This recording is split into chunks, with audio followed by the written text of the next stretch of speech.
Maybe you should stick to jobs that match your education level, Derek sneered, deliberately dumping his ice-cold Sprite over Keisha's head in front of the entire customer service team. The sticky liquid soaked through her silk blouse, dripping down her face and onto her designer blazer. 15 co-workers froze at their cubicles, phones forgotten mid-call.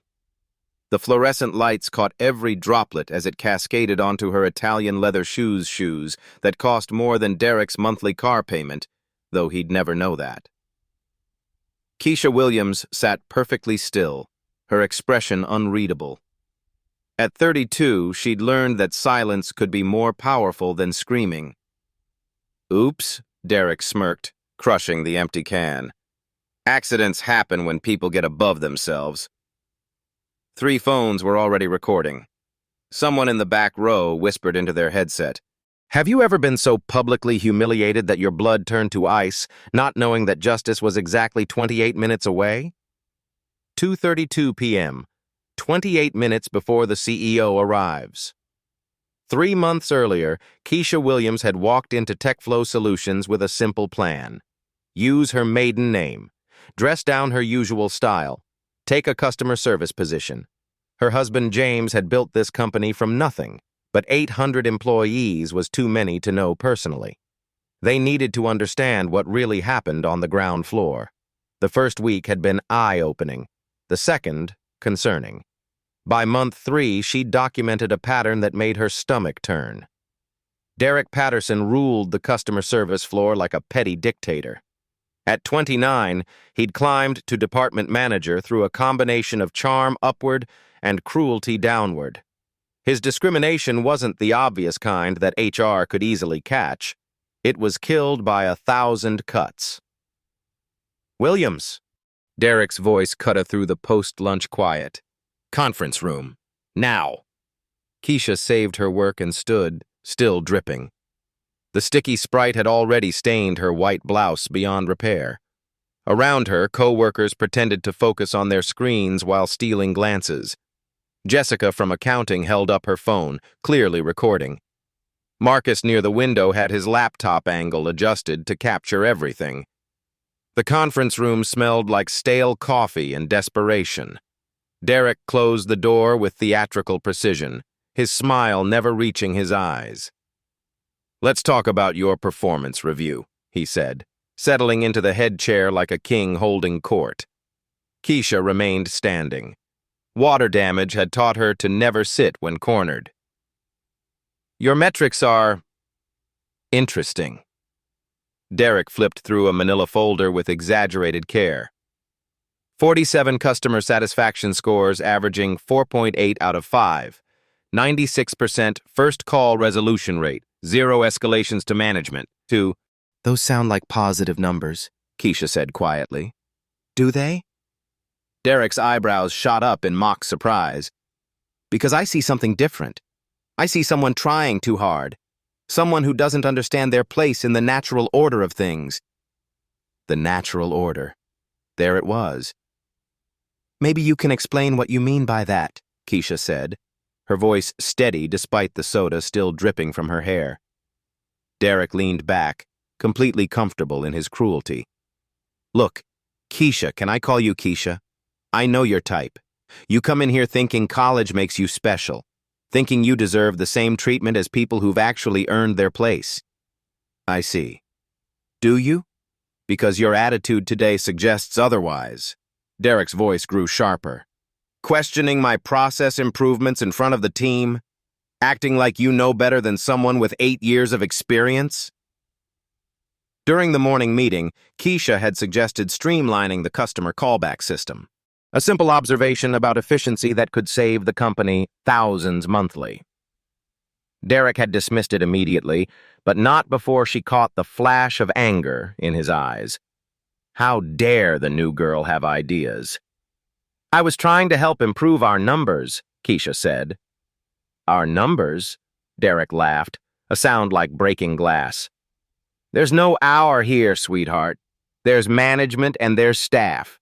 There's people who make decisions and people who follow them. Guess which category you fall into?"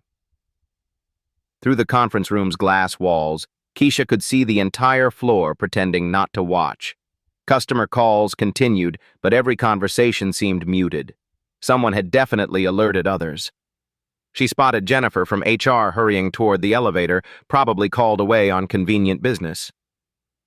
"I understand the hierarchy," Keisha said. "Do you? Because your whole presence here suggests confusion about your role." Derek gestured vaguely at her appearance. "The way you dress, like you're attending board meetings. The way you speak, like you went to some fancy school. The way you act, like you belong in management discussions." Each word was calculated. Each pause is designed for maximum impact. Derek had perfected this performance over years of breaking down employees who threatened his small kingdom. "I dress professionally because this is a professional environment," Keisha replied. Professional. Derek rolled the word around like wine. "That's an interesting interpretation. See, I think there's a difference between professional and aspirational, between fitting in and standing out for the wrong reasons." The wrong reasons. Another loaded phrase. Keisha's phone buzzed against her hip. A text from James. "Board meeting ran long, home by 4. She'd told him she was working late on a project. Not technically a lie. "Are we discussing my work performance or my wardrobe choices?" Keisha asked. Derek's mask slipped for just a moment, revealing something ugly underneath. "I'm discussing whether you're tech flow material, whether you understand what it takes to succeed here. Because frankly, your attitude today suggests you might be happier somewhere more suitable to your background." Suitable to your background. The phrase hung in the air like smoke. "What would you consider suitable to my background?" Keisha asked quietly. Derek pretended to consider this seriously. "Well, there are lots of opportunities in service industries, retail, hospitality, places where your energy might be better appreciated." Around them, the office continued its careful dance of pretending normalcy. Phones rang, keyboards clicked, conversations flowed. But everyone was listening. Everyone was watching. Everyone was complicit in their silence. "I see," Keisha said again. "I hope you do." "Because this little performance today, the attitude, the suggestions, the acting like you know better, it ends now. Are we clear?" "Crystal clear." Derek smiled, satisfied with his dominance display. "Good. Now clean up that mess on your desk and get back to work. And Keisha, next time you want to share ideas in my meetings, remember who's actually qualified to make decisions around here." He stood to leave, pausing at the door for his final performance. "Oh, and find yourself a towel. You look unprofessional." 2:45 p.m.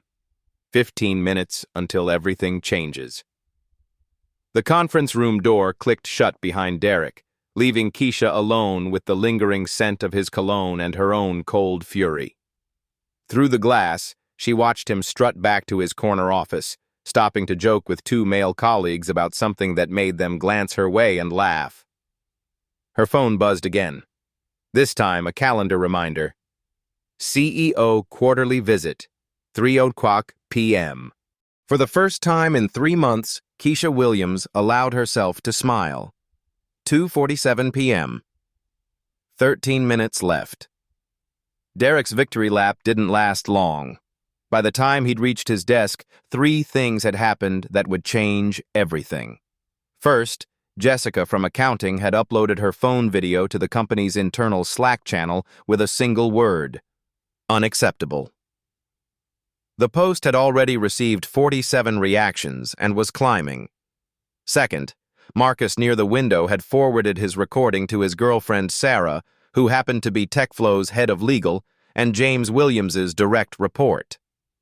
Third, someone in the back corner had recognized something familiar about Keisha's profile and was frantically scrolling through their phone, comparing her face to a photo from last year's company Christmas party. None of this registered with Derek as he settled into his ergonomic chair, already planning his next performance. The soda incident had been impulsive, but effective. Sometimes you have to make examples. Sometimes you have to remind people of their place in the food chain. His computer screen showed 17 new Slack notifications, probably the team discussing quarterly targets. Derek ignored them, focusing instead on drafting an email to HR about Keisha's attitude problems and unprofessional behavior during constructive feedback. Meanwhile, Keisha had returned to her cubicle and begun the careful process of documentation. Her laptop, a personal device she'd brought to maintain her cover, contained 3 months of detailed notes, timestamps, witness names, recorded conversations, a digital paper trail that would make any employment lawyer weep with joy. She opened a new document and began typing. Incident report number 47, date, redacted, time, 2:32 p.m. Manager, Derek Patterson, ID, DP 4471.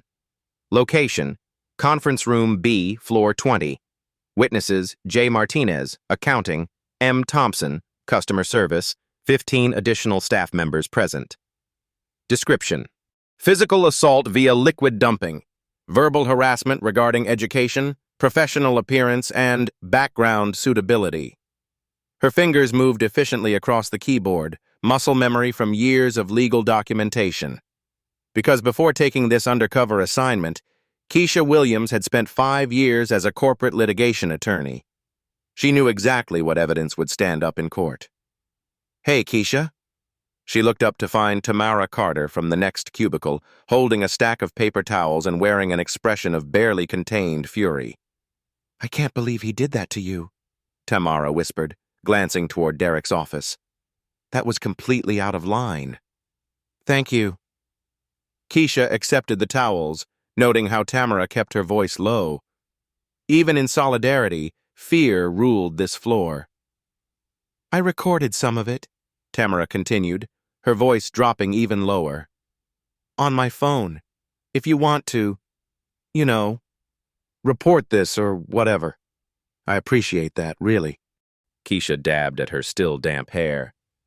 "Can you send me the video?" "Already did. To your work email." Tamara hesitated, then leaned closer. "Look, I know we don't know each other well, but Derek's been doing this kind of thing for years. Different people, same pattern. HR never does anything because he's careful about witnesses and documentation." Keisha filed this information carefully. "What kind of pattern?" "Targeting people he thinks won't fight back, making their lives miserable until they quit. Last year it was Maria from billing. A year before that, Antoine from tech support. Always minorities. There are always people without connections upstairs." People without connections upstairs. If only Tamara knew. "Has anyone ever complained officially?" Keisha asked. "A few tried, but Derek's smart. He documents everything too, builds cases about performance issues and attitude problems. Makes it look like legitimate management concerns." Tamara's voice carried years of frustration. "The man's got a system." 2:52 p.m. 8 minutes left.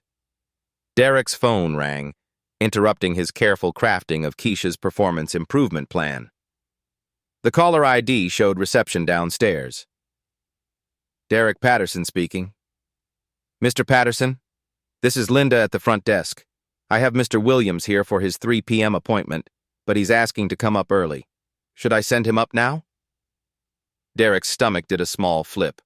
The CEO's quarterly visits were usually scheduled precisely. James Williams was known for his punctuality and his dislike of schedule changes. Yes, of course. Send him right up."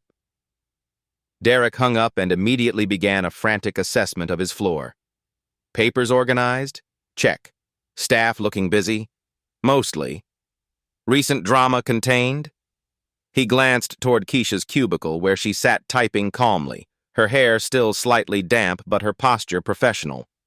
A problem for later. Right now he needs to prepare to be the CEO.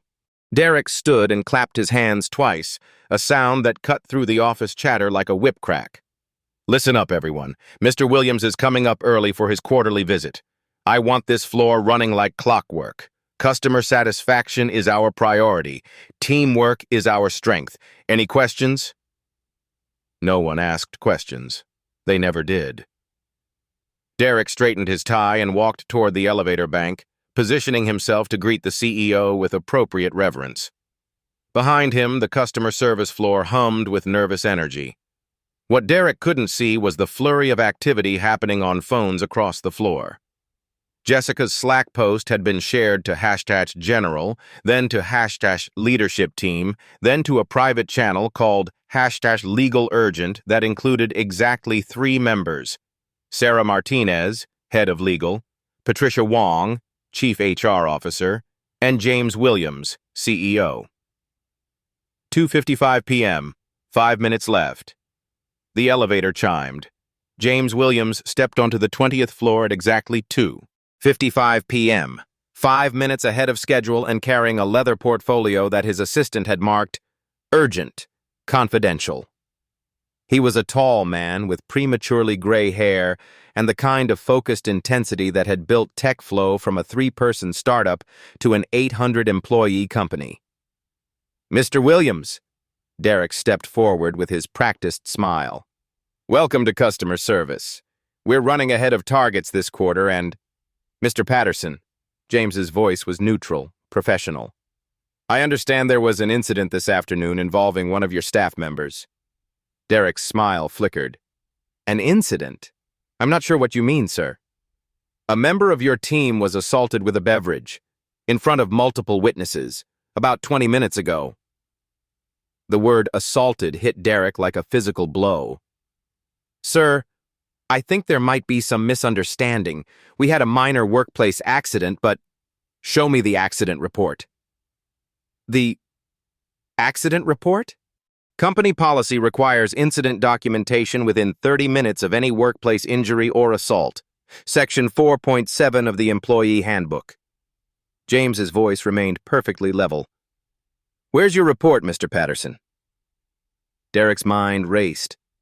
There was no accident report because it hadn't been an accident. There was no incident documentation because he'd never considered it an incident worth documenting. Sir, it was really just a minor spill. Mr. Patterson. James's voice cut through the excuse like a blade. Are you telling me that when you deliberately poured a beverage over an employee's head in front of 15 witnesses, you classified it as a minor spill? The floor went silent. Every conversation stopped. Every keyboard fell quiet. Even the phones seemed to pause their ringing. Derek's face went white. Sir, how did I know? James's smile was cold as winter steel. Mr. Patterson, in the age of smartphones and social media, did you really think no one would record you assaulting my employee? Your employee, yes, sir, and I take full responsibility for my employee. James let the words hang in the air for a long moment. That's an interesting way to put it. Around them, the customer service floor had become a theater. 63 employees sat frozen at their desks, witnesses to a power dynamic they'd never seen before.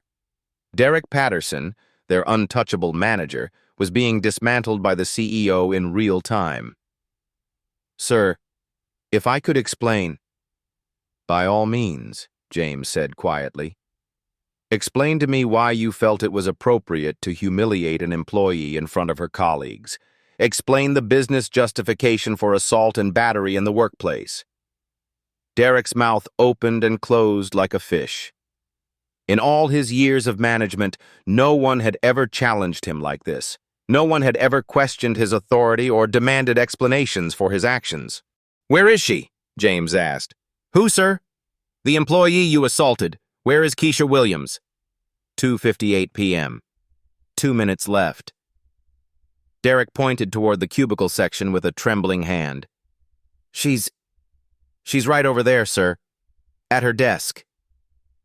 James Williams walked past Derek without another word, moving through the maze of cubicles with the confidence of a man who owned every square foot of carpet beneath his feet. Employees shrank into their chairs as he passed, afraid to make eye contact with either their CEO or their suddenly vulnerable manager. Keisha looked up as he approached, her expression carefully neutral.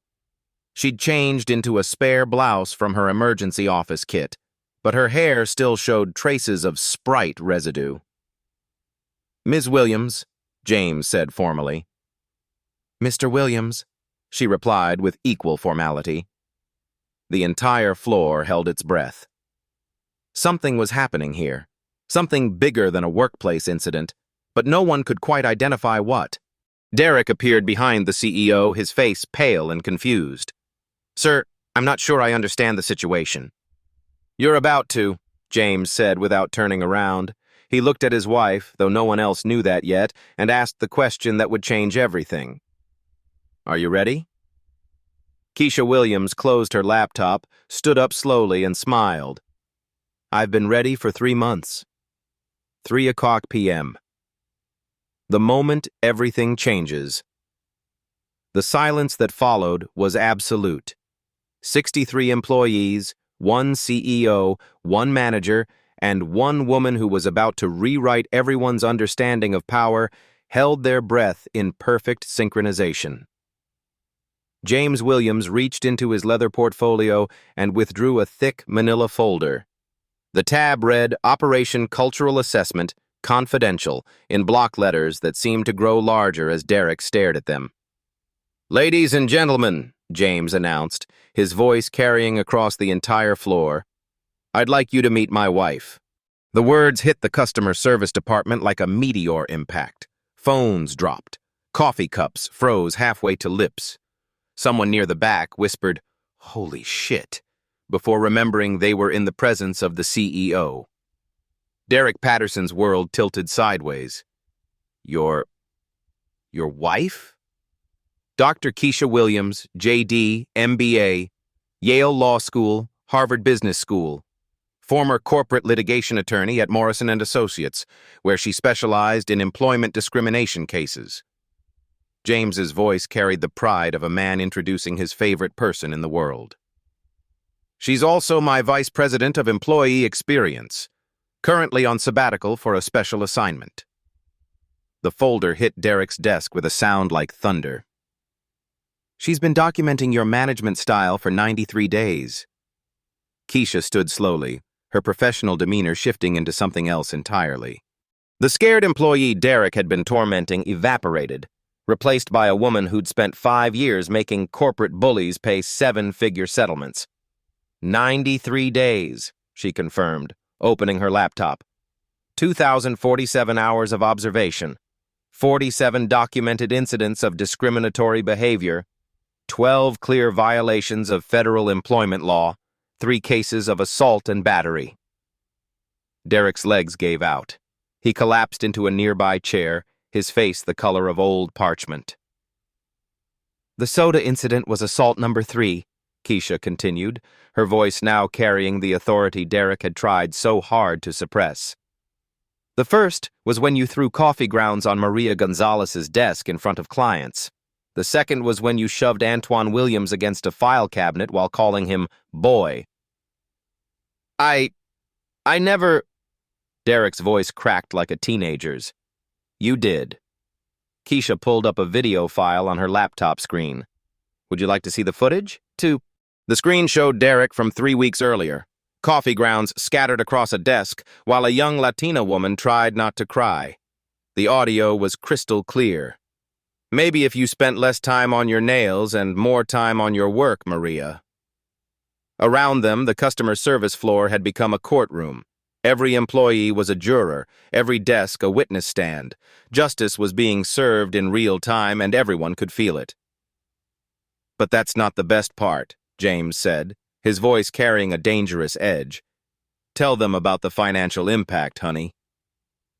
Keisha smiled, not the scared smile of an employee trying to appease her boss, but the predatory smile of a lawyer who'd just won a case. Derek's management style has cost TechFlow Solutions approximately $847,000 over the past 18 months. She clicked on a spreadsheet that made Derek's blood freeze. Line items in neat rows, each one a nail in his professional coffin. Employee turnover in customer service, 34% above company average. Cost of replacement hiring, $127,000. Lost productivity during transition periods, $89,000. Overtime payments due to understaffing, $156,000. Jesus, someone whispered from the back row. But wait, there's more. Keisha's voice carried just a hint of the prosecutor she'd once been. Discrimination settlements with former employees, $285,000. Legal fees defending Derek's actions, $190,000. And that's before we calculate the reputational damage. She clicked to another screen showing TechFlow's Glassdoor reviews, filtered by Derek's department. A sea of one-star ratings with comments like toxic management and run away fast, and Derek Patterson is a nightmare.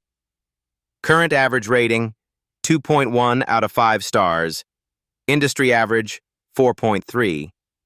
That rating costs us approximately 15 qualified candidates per month who choose our competitors instead. Derek stared at the numbers like a man watching his house burn down. Every figure was precise, documented, undeniable. This wasn't just about hurt feelings or workplace drama. This was about money. Lots of money. The total financial impact of Derek Patterson's management style, Keisha announced to the silent floor, is $847,000 in direct costs, plus an estimated $400,000 in lost revenue from talent acquisition failures. $1.2 million, James said quietly. That's what your 3 years of management have cost my company. Derek's mouth opened and closed soundlessly. In his worst nightmares, he'd never imagined being confronted with actual numbers, actual costs, actual consequences for actions he'd convinced himself were just good management. But Derek, Keisha said, her voice suddenly gentle, that's still not the worst part. She clicked to a new document, and Derek saw his own name at the top of what looked like a legal filing. The worst part is that everything you've done for the past 3 months, every insult, every threat, every act of discrimination you've done to the wife of the man who signs your paychecks, in front of witnesses, on camera, while I documented every word for potential federal prosecution. The customer service floor was so quiet that the building's air conditioning sounded like a jet engine. 63 people watched Derek Patterson realize that he hadn't just lost his job, he'd potentially lost his freedom. The Equal Employment Opportunity Commission, Keisha continued, considers workplace harassment a federal crime when it's systematic and documented. The Department of Justice prosecutes cases with this level of evidence. Prison sentences range from 6 months to 2 years for first-time offenders. Derek finally found his voice, though it came out as barely a whisper. You can't. This isn't legal. You can't record people without... Actually, I can.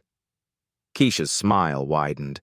California is a 2-party consent state for private conversations, but public workplace interactions? Fair game, especially when there's clear evidence of criminal behavior. She pulled up another document. Derek's employment contract. Section 12, subsection C. Employee acknowledges that workplace behavior may be monitored and recorded for quality assurance and legal compliance. You signed this 3 years ago. Derek stared at his own signature, damning him from the past. Moreover, James added, as CEO, I have the legal right to monitor any employee interaction that occurs on company property using company resources during company time, which is what you've been doing for 93 days. The trap was perfect, legally airtight, morally justified, financially devastating. Now, James said, straightening his tie, let's talk about your options. Derek looked up with desperate hope. Options meant choices. Choices meant maybe he could salvage something from this disaster. Option 1, James continued, you resign immediately, forfeit all severance and benefits, accept a permanent ban from TechFlow properties, and hope we don't pursue criminal charges. The hope in Derek's eyes flickered. Option 2, we terminate you for cause, report your behavior to the Department of Labor, file criminal charges for assault and battery, and ensure that every background check for the rest of your career includes the phrase, terminated for workplace violence and discrimination. The hope died completely. Option 3, Keisha said sweetly. We let the internet decide. I release all 93 days of footage to social media and let viral justice take its course. Your name becomes permanently associated with workplace harassment. Forever. Derek stared at the 3 options like a man choosing his method of execution. I need to think, he whispered. No, James said firmly. You don't. You need to choose. Right now. In front of these witnesses. Because in about 30 seconds, I'm going to address this entire floor about our new zero-tolerance harassment policy, and I want to know if you'll be here to listen or if security will be escorting you out. The countdown clock in Derek's head reached 0. 3 months of documented cruelty, 93 days of evidence, $1.2 million in damages, career suicide in real time. I resign, Derek whispered. Louder, James commanded. I resign. Derek's voice carried across the silent floor, sealing his professional fate. Effective immediately? Effective immediately. James pulled out his phone and dialed a 3-digit extension. Security? Send a team to customer service.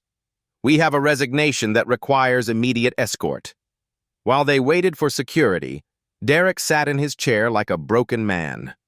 Around him, 63 employees watched the most dramatic workplace justice they'd ever witnessed. Phones were still recording. Social media posts were already being typed. This story would be legend within hours. Derek, Keisha said quietly, almost kindly. He looked up with the last spark of hope in his eyes.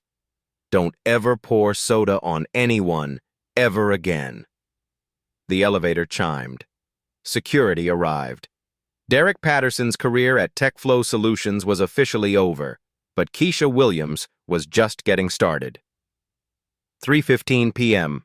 Emergency transformation begins. The elevator doors closed on Derek Patterson's career with a soft chime that sounded like a funeral bell. As security escorted him through the lobby, his keycard access was revoked and his company laptop confiscated. Something unprecedented was happening on the 20th floor. Revolution. Quiet, systematic, and absolutely unstoppable. James Williams stood before 63 customer service employees who'd just witnessed the most dramatic workplace justice in corporate history. But instead of celebrating Derek's downfall, his face carried the grim determination of a surgeon about to operate. Ladies and gentlemen, he began, his voice carrying the authority that had built an 800-employee company from nothing. What you just witnessed was not justice. It was a failure. The statement hit the room like a slap. Confused glances passed between cubicles. Hadn't they just seen the bad guy get fired? Wasn't this supposed to be the happy ending? It was a failure, James continued, because Derek Patterson was allowed to operate for 3 years without oversight, because a culture of fear prevented any of you from reporting systematic harassment, because our HR systems, our management training, and our company values failed every single person in this room.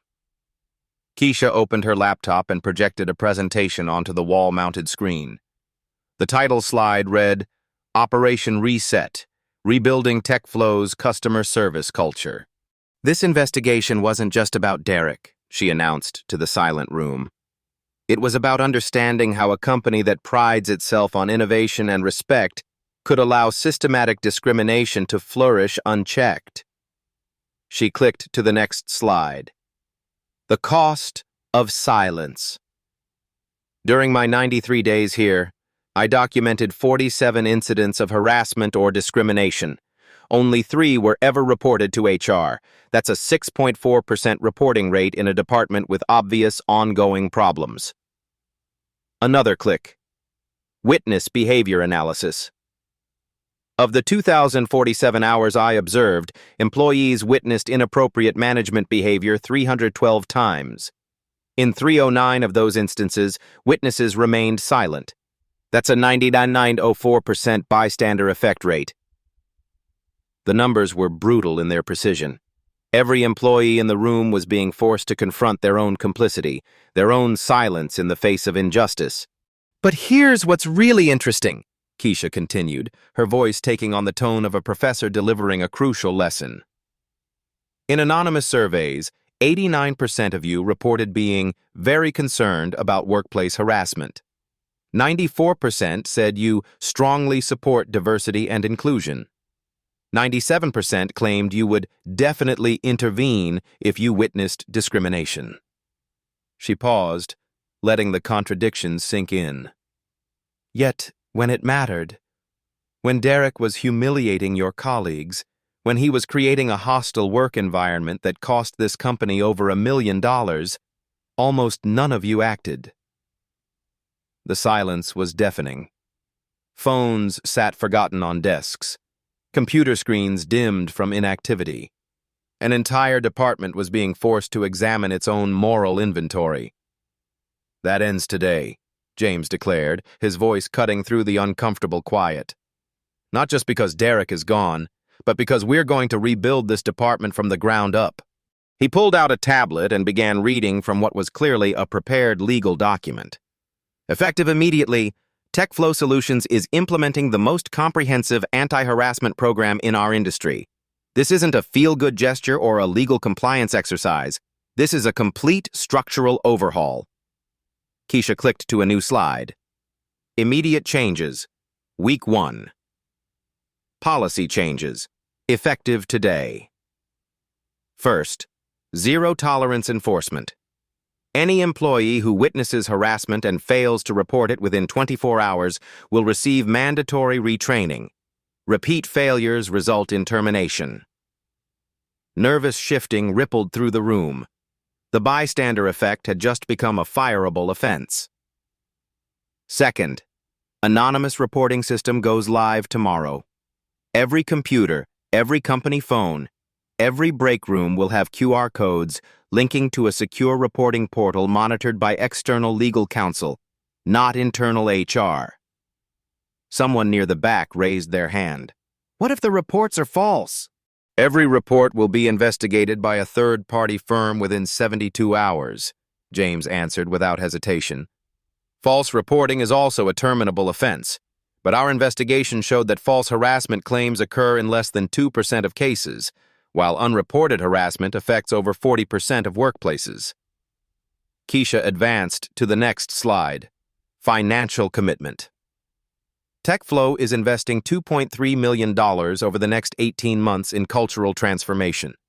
That includes hiring a chief diversity officer at the VP level, implementing AI-powered communication monitoring, and establishing a $500,000 legal fund specifically for employees who face retaliation for reporting harassment. The numbers were staggering. This wasn't corporate theater. This was a company putting serious money behind systemic change.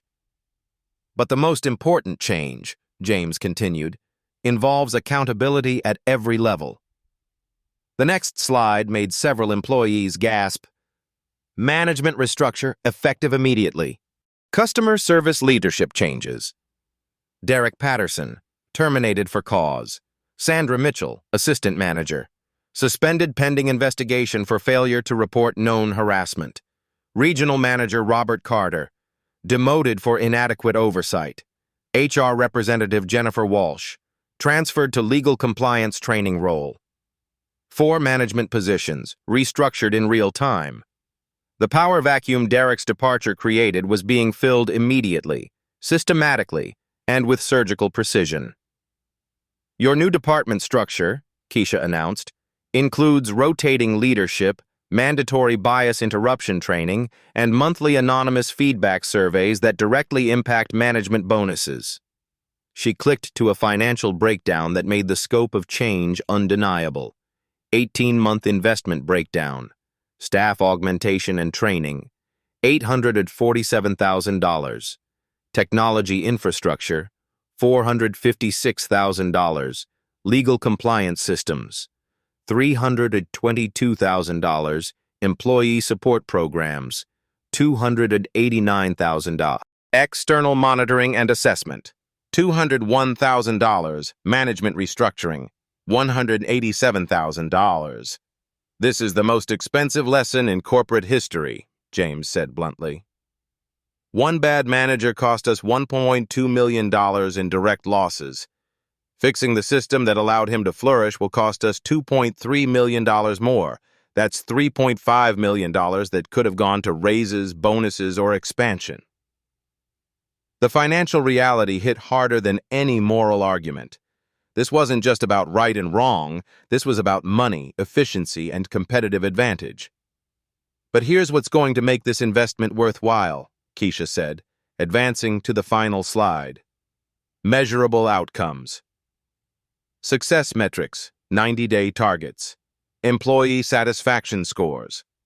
Increase from 2.1 to 4.0 plus. Voluntary turnover. Decrease from 34% to 8%. Discrimination complaints. Reduced to 1 per quarter. Productivity metrics. Increase by 25%. Customer satisfaction. Improve from 3.8 to 4.5 plus. These aren't aspirational goals, James clarified. These are contractual requirements. If we don't hit these numbers within 90 days, every person in this room gets a $2,000 bonus, and leadership takes a 20% pay cut until we do. Suddenly, the room's energy shifted. This wasn't just about avoiding punishment. This was about shared success with real financial incentives. Questions? Keisha asked. Tamara Carter, who'd offered paper towels during the crisis, raised her hand tentatively. What happens to people who support Derek's behavior? Some staff laughed when he humiliated people. Excellent question, James replied. Everyone gets exactly one chance to be part of the solution. Training starts Monday. New policies go into effect Wednesday. Anyone who can't adapt to a respectful workplace culture will find employment elsewhere. Another hand shot up. What about legal protection if we report harassment? Full legal coverage, Keisha answered immediately. TechFlow will provide legal representation for any employee who faces retaliation for good faith reporting. We're also implementing a witness protection program for internal investigations. What if nothing changes? Asked Marcus from the window seat. What if this is all just corporate PR? James smiled for the first time since entering the floor. Then in 90 days, you'll all have evidence of our failure, $2,000 in your pocket, and the best resignation letter story in Silicon Valley history. The laughter that followed was nervous but genuine. For the first time in hours, the room felt like a workplace instead of a courtroom. Last question, James announced, checking his watch.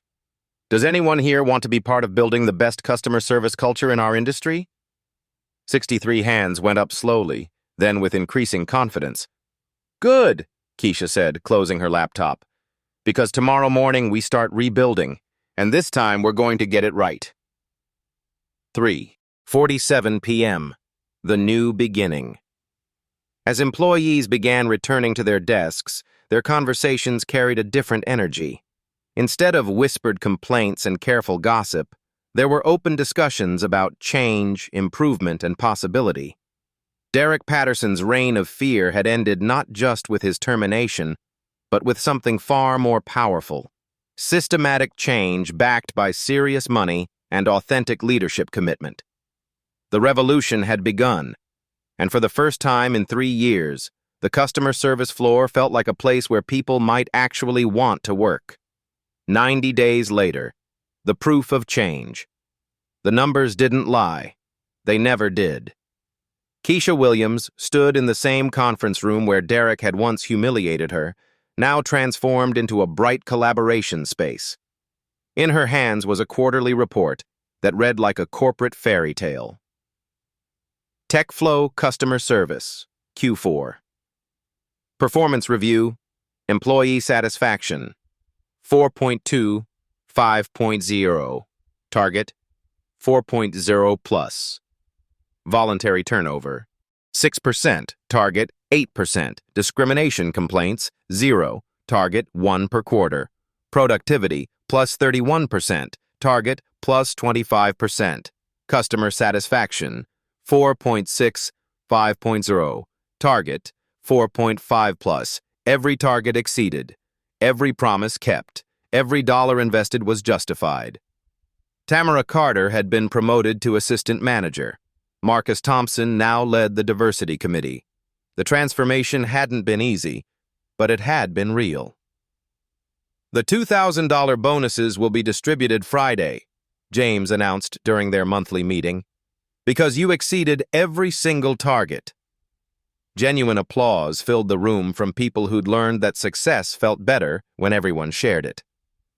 But the real victory isn't in these numbers, Keisha added.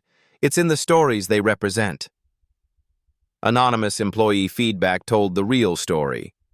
I used to dread coming to work. Now I look forward to collaborating with my team. For the first time in my career, I feel safe reporting problems without fear. Management actually listens to our ideas instead of dismissing them.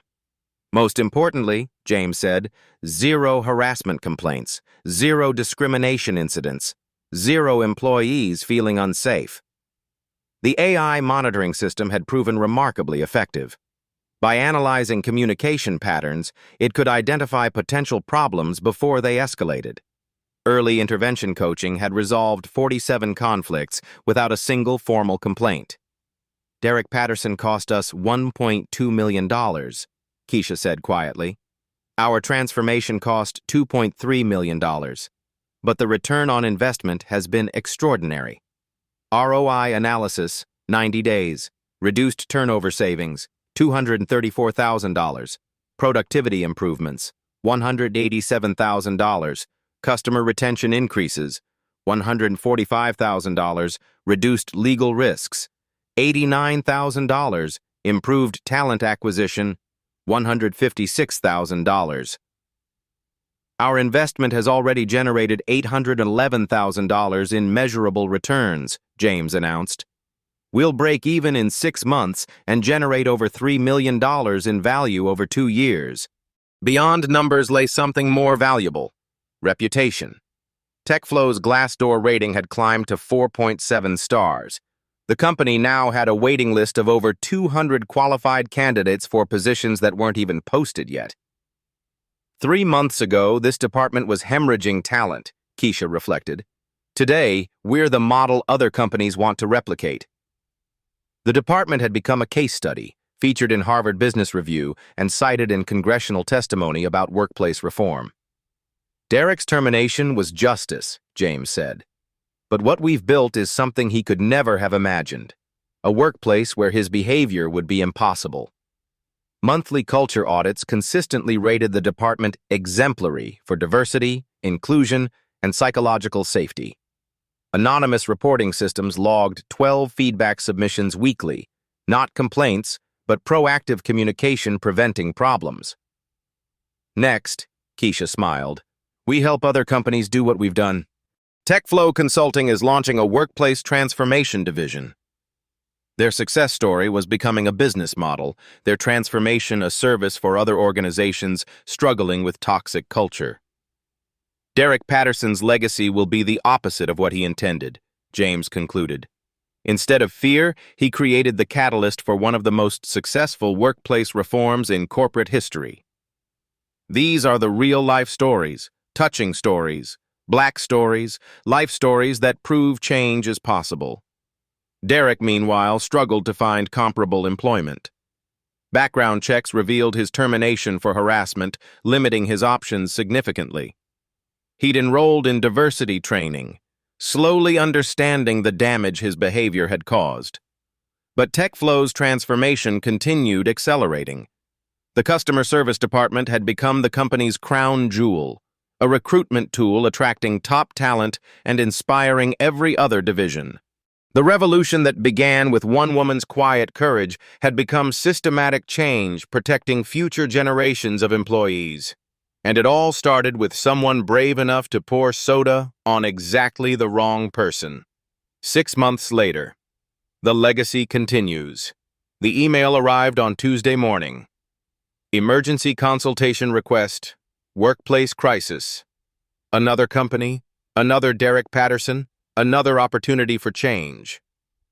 TechFlow Consulting's Workplace Transformation Division had become the most requested service in corporate America. In 6 months, they'd helped 47 companies rebuild toxic cultures, prevented $23 million in lawsuits, and protected over 12,000 employees from harassment. The waiting list stretched 8 months out. Every case starts the same way, Keisha told James over coffee. Someone gets humiliated. Someone finally says, enough. The proof was undeniable. TechFlow's customer service department. 0 harassment complaints in 6 months. Record employee satisfaction, productivity that defied industry standards. Most importantly, a culture where Derek Patterson's behavior wouldn't last 47 seconds. Derek called yesterday, Keisha mentioned casually. What did he want? To thank me. Derek Patterson, after months of unemployment and therapy, had enrolled in diversity certification. His instructor used TechFlow's methodology. His final project analyzed his own discriminatory behavior and its business costs. He'd found work as an entry-level customer service rep at a nonprofit. His salary was 60% less than his TechFlow management position. Background checks had destroyed his career advancement permanently. But the real legacy wasn't Derek's downfall. It was systematic change. The ripple effect. TechFlow's transformation inspired legislation in 3 states. The #PourSodaGetFired hashtag became a rallying cry. Keisha's LinkedIn article was shared over 100,000 times. Most importantly, other employees were speaking up, documenting harassment, demanding change, refusing to accept toxic workplaces as normal. We get 5 calls weekly from people asking how to document discrimination, Keisha said. People are learning they don't have to suffer in silence. Last month, TechFlow partnered with 3 historically black colleges to create the first undergraduate program in workplace culture transformation. The program had a waiting list of 400 students. These young people will build workplaces where Derek Pattersons can't survive, Keisha reflected. Your turn to act. Every workplace has a Derek Patterson. Every office has systems protecting bullies while silencing victims. But every workplace also has potential allies, people who witness injustice and want to act, leaders who would choose change if they understood toxic culture's true cost. Here's what you can do. Document everything. Screenshot emails, record meetings, save texts. Build an undeniable case. Find allies. That coworker is uncomfortable with discriminatory jokes. That manager was interested in fairness. That executive who discusses company values. Think systematically. Don't just report incidents, propose solutions. Don't just complain, present alternatives. Show how change creates value. Use your power strategically. Whether you're entry-level with a smartphone or C-suite with budget authority, you have more influence than you realize. The call to action. Share this story if you believe every workplace should offer dignity and respect. Comment below if you've witnessed discrimination. Subscribe to Black Soul Stories for more inspiring tales of quiet strength overcoming systematic injustice. Because somewhere today, another Derek Patterson is humiliating another employee. Another person sits in silence, enduring harassment they think they must accept. But now they have Keisha's example. Proof that one person's courage can transform entire systems. Evidence that sometimes the best response isn't getting mad, it's getting systematic. The revolution continues. Will you be part of it? Subscribe to Black Soul Stories. Share your story. Change your workplace. Because the next time someone pours soda on the wrong person, you want to be ready.